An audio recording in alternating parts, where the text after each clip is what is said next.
Okay, ready? 5 seconds before the performance. Places, everybody. Welcome to Theatre First with Alex First. One of the most creative and mind-challenging works I've seen, Phantasmagoria, revisits the past in order for the central character to move forward.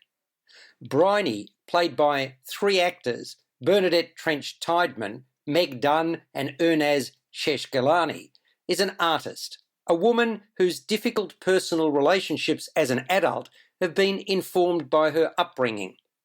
That has everything to do with her Sri Lankan father, who was born in 1920 and fought in the war, which brutalised him. Then he migrated. It's now been many years since he passed, and yet his memory lives on, even though he was violent towards his wife, Briony's mother, and used to drink. So much so that Briony's mum had to steal away with Briony in the middle of the night to get away from him. Briony seeks out a medium in order to try to get back in touch with her father so that she can understand why he did what he did. Her dad had told her not to trust anyone. Since he passed, he's been watching her and is proud of who she's become. Briony wants him to apologise to her mother, and that he does as the play moves back and forth in time, moving through generations, unearthing family secrets.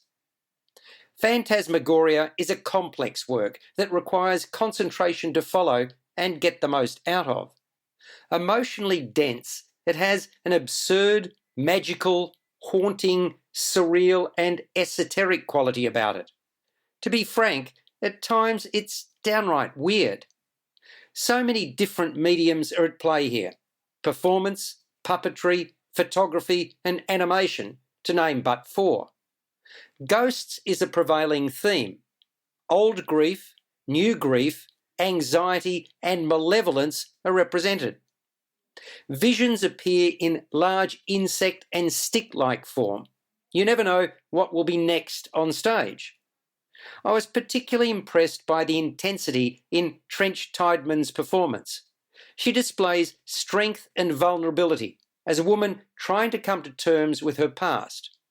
She was also the writer and creator of the work, the ideas for which emerged over many years.